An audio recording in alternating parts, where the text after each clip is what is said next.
Assalamualaikum warahmatullahi wabarakatuh. Saya Elista Dia Paramita dengan NIM 142250011, kelas EAA Program Studi Akuntansi. Dikarenakan kemarin saya sudah menjelaskan perencanaan bisnis kita Mary Pop, pada kesempatan kali ini saya akan mempresentasikan bisnis report atau laporan pertanggungjawaban pada hasil eksekusi pada expo kita kemarin. Oke teman-teman, sebelum kita masuk ke pembahasan reportnya, di sini kami ada 12 anggota. Dari kelompok 2 terdapat 6 anggota dan juga kelompok 3 terdapat 6 anggota juga. Terus kita masuk ke tentang kami. Mary Pop adalah sebuah bisnis inovasi kuliner modern yang menggabungkan keaslian roti Mariam sendiri yang punya premium dan punya tekstur lembut yang berlapis, disandingkan sama kesegaran kreasi minuman soda buah pada masa kini. Terus kita masuk ke gambaran bisnis dan latar belakang. Kenapa sih kami memilih untuk bisnis ini? Teman-teman pasti tahu dong. Biasanya di bazar kampus itu kan biasanya cenderung seru tapi panas banget gitu. Dan disitulah kami melihat peluang. Orang kan kalau lagi keliling kan pasti butuh sesuatu ya yang praktis buat ngeganjal perut, tapi juga butuh yang seger-seger buat ngehalau si rasa haus tadi. Nah, makanya di sini kami menghadirkan menu fungsional berupa roti Mariam dan si es soda tadi yang buahnya itu visualnya cantik banget dan langsung melegakan tenggorokan. Selanjutnya kita masuk ke deskripsi produk. Nah, di sini kita bedah satu persatu ya. Menu makanan kami itu ada roti Mariam premium yang teksturnya itu dapat banget, lembut di dalam tapi ada sensasi crispy di luar. Biar nggak bosen, kami sediakan 3 varian topping. Itu ada original, itu pakai susu kental manis, terus ada coklat meses, terus ada keju. Nah, di sini kami juga bisa mix gitu ya teman-teman. Nah, sebagai pendamping setianya ada si Fruity Pop Squash. Ini bukan sekedar es soda biasa, tetapi kami memadukan dengan adanya si Sprite tadi, dengan dipadukan dengan sirup yang aromatiknya itu rasa buah melon dan strawberry. Nah, selain seger diminum, minuman ini punya gradasi warna yang cantik banget, jadi sangat memikat mata pengunjung pas lagi keliling lapangan tadi. Terus kita masuk ke deskripsi pasar atau segmen. Nah, untuk target pasarnya atau segmentasi utama kami jelas banget ya teman-teman, yaitu dari mahasiswa usia 17 tahun sampai 25 tahun, khususnya teman-teman di kampus UPN Veteran Yogyakarta dan sekitarnya. Nah, karakteristik mahasiswa ini kan sukanya yang praktis, estetik di foto, harganya bersahabat dan ya instagramable gitu. Nah, ditambah faktor cuaca yang terik, segmentasi ini sukses menjadi penggerak utama penjualan kami kemarin. Kita lanjut lagi ke analisis SWOT. Nah, sebelum kami jualan kemarin, kami juga melakukan analisis SWOT. Yang pertama yaitu ada kekuatan atau strength kami. Yang pertama yaitu ada rasa produk konsisten, penyajian cepat, kombinasi menunya pas, dan pasarnya itu luas. Terus yang kedua yaitu ada kelemahan atau weakness. Nah, kami sadar kami masih bergantung pada supplier roti dan manajemen stok awalnya masih meraba-raba minat pelanggan gitu.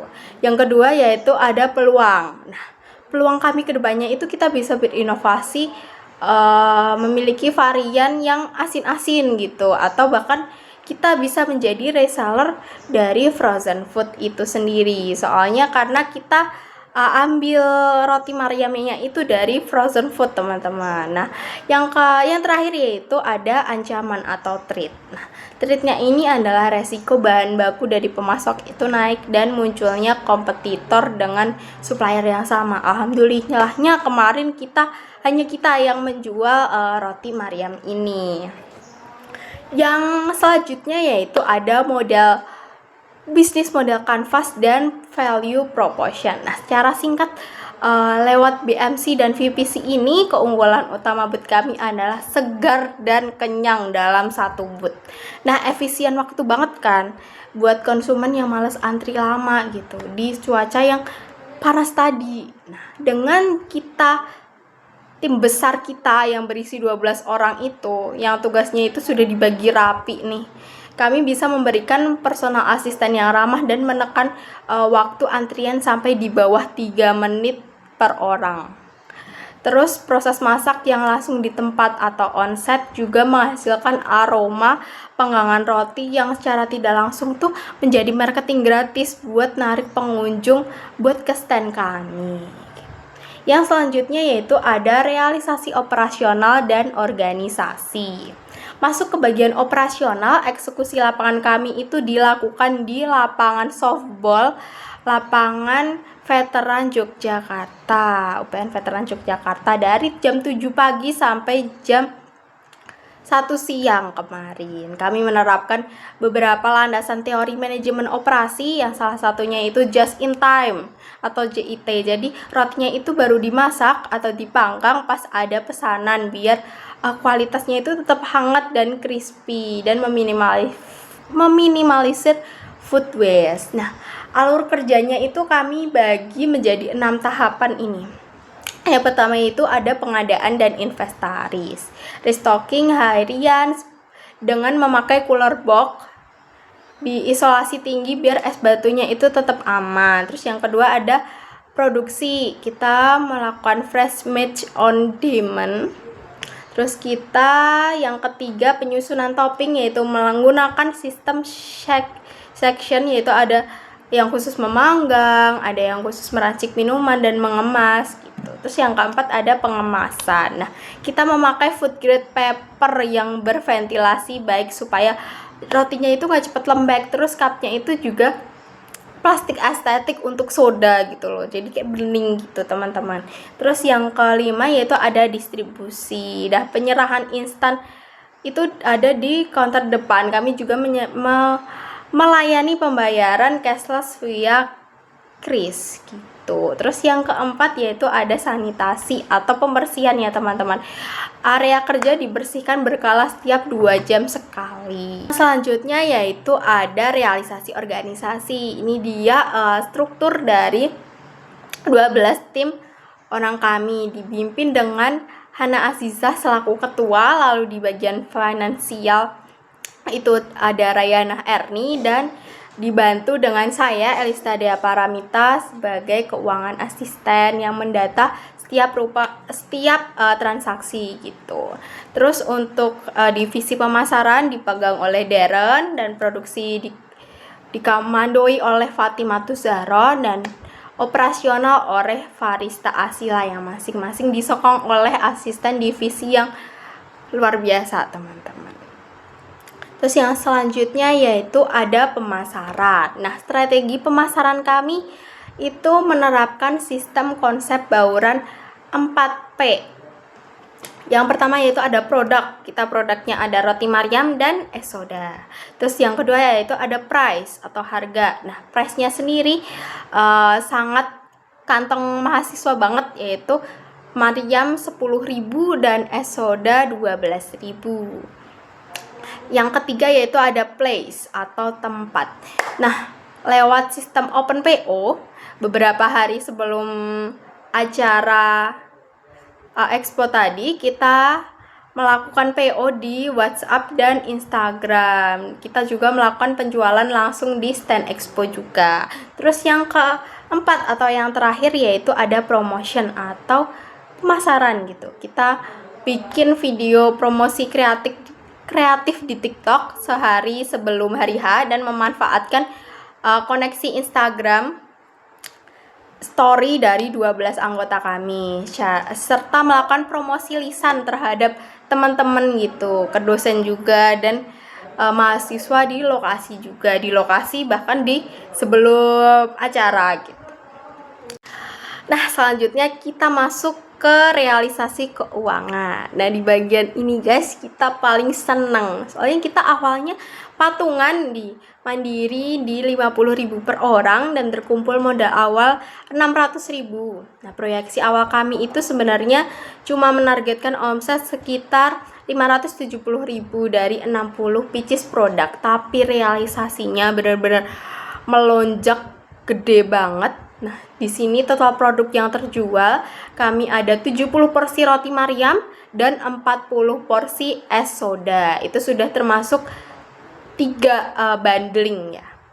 Nah, omset real atau pendapatan kotor yang kami bawa pulang yaitu ada 1.174.000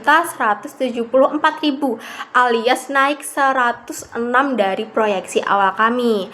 Nah, setelah dikurangi beban pokok penjualan sebesar 432 serta beban operasional dan sewa stand 191.000, Maripop sukses mengantongi laba bersih sebesar 551.000. Dari perhitungan BEP, titik impas kami sebenarnya ada di angka 302.215 perak. Nah, jadi begitu kami menjual 14 roti Mariam dan 11 es soda, kami sudah melewati titik aman dari efisiensi keuntungan kita, yaitu ada di return of sale-nya ada di 46,93% dan return of investment-nya ada di 91,83%.